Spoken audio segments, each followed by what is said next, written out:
Cece, if you weren't a major league pitcher for the New York Yankees, what do you think you would be doing? I think I'll be back at home, probably teaching and probably coaching sports, football, basketball, baseball at Vallejo High. I thought you might say I'd be a tight end in the NFL or I'd be a power forward somewhere. No, I don't want to do those guys any disrespect. Those are professional athletes too. So, I was a pretty good high school player, but, I think if I had to choose another profession, I would probably be doing that. Would coaching, and I know you coach your own kids and instruct them, but would coaching be something you want to do after your career is over? Yeah, I think so, but at a younger level, like grassroots. I love coaching my kids and young kids. So I think it'd be a lot of fun, just to get out there with them and be active. Would you be a nice guy, Coach Cece, or would you be a tough guy, disciplinarian? I think I'd be the tough guy. I get so riled up and, just so emotional. I'm so competitive that, I'll probably be a tough coach. You said earlier you didn't want to disrespect those guys from other sports, but who are the guys that you have ultimate respect for? Who are the athletes that you watch and you say, man, that guy really gets it. That guy is great at his profession. You got to look at Dwayne Wade and LeBron, obviously. Just the dedication that they have, and they put in the work, to be able to play together, first of all. The stuff they do in the offseason to be great. I think LeBron, whatever you say about him, he gets better. They said he couldn't shoot. Now he can shoot. He's shooting over 60% from the field. He just does everything. So, those guys, Kobe Bryant obviously is a big one. And, you just got to see how hard they work and it pays off on the field. I know you're an NBA fanatic and you're at a lot of games. When you're at a game, what are the things that stand out for you that tell you that a guy is good at what he does? What types of things are you looking for when you watch a game? I just watch the way guys communicate. The guy that's talking on the court, the most is usually the captain. And, talking on defense, talking on offense, running plays, talking, in the huddles and stuff. I just like to see that interaction that they have with the other players and respect that, if the guy, if it's Kevin Garnett, for instance, if he says something to, D. Will, then he's going to pay attention, so just the respect that they have, for each other is pretty cool. By watching other professional athletes or communicating with them, have you taken anything from somebody else in another sport that translated into baseball that you've been able to use? I just think that, I guess my passion for the game, my fire is more like a football player than any other thing. I've always been kind of that way.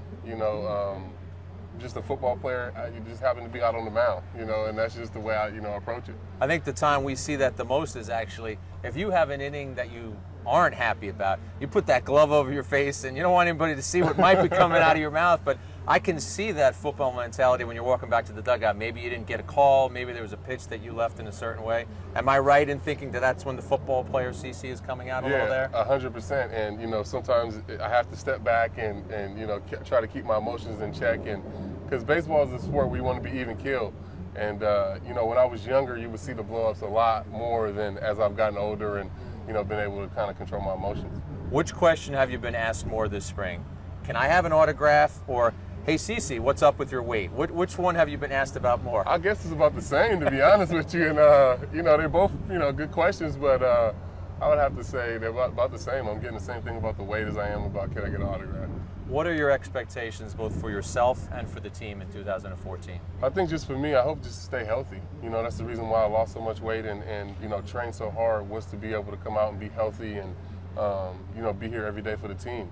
I think for us, if we can pitch well, we got the lineup that we're going to be, right there where we want to be at the end. You've been very blunt about your own season in 2013. You actually came into spring training and said, hey, put it on me. I'm the reason we didn't make the playoffs. How much do you want to wash away what happened last year and get back to who you have been in your career? I don't know if you wash away. You always keep that back there and you want to, have that to drive you, obviously. And, I do feel like it was my fault last year we didn't make the playoffs. If I win 4 or 5 more games, 3 or 4 more games, we're right there. As the ace of the staff, it's up to me to kind of lead this staff and, kind of set the example. So I like to do that starting April 1st. What's the best part about your job? Getting to come to the park every day and play a game, and hang out with the guys. Worst part of your job? Being away from my family every day. It is an everyday, baseball is an everyday thing where we're at the field every day. So I miss out on a lot in the summertime. Are you your kid's favorite Yankee? It depends on who you ask. Which one? I got 4 kids. So Lil C will tell you, yeah, but the girls will say Jeter. And Carter, I mean, it's just baseball, whoever. So. You talked about how important your kids are to you. I want to take you back to being a kid. I've got some 1989's Topps baseball cards. You and I are going to open these. Whoever's got the best card gets to keep both cards. So we might have a little debate. I might love one guy in my pack. Are we going card for card, or? We're going to say the best card in your pack. In the pack, okay. And I actually have the whole 86 through 92 sets. So you were a big collector. So I'm a big collector. My dad was a big collector. So where are they now? They're actually at my mom's house. Wow. I still have them all in binders and our advice is that I don't think we're going to eat the gum. No, I think we're going to pass on the gum. Pass on the gum. All right, let's see what we got. What would it be, McDowell? I love the name, but he's not going to be my top card. Who'd you start off with? Who is that? Louis Aguayo, infielder from the Yankees. Let's see. John Franco. That's not bad. Bill Benny? I don't know that guy. I've never seen that guy. I've never seen him either. First round draft pick. Milt Thompson. Darwin Jackson. Willie Wilson's a good player. Wilson's a good player. Cal Daniels I got. Buddy Bell. That's my guy right there. That's a good one. I had him in Cleveland as a coach. He's awesome. Andy Van Slyke. Von Hayes. Tim Tuffle. I don't see any Hall of Famers. Mark Langston. A good pitcher. Bob Brenly. Oh, wait a second. Oh, wait a second. Wait a second. I'm going to hit you with two right off the bat. That's the winner right there. Wait. As much as we are the Yankees Network, George Brett, Hall of Famer. Yeah. Have you finished yours out Ron yet? Hassey, Mike Stanley. You got anything that's coming with that? Nah, not even close. You know what?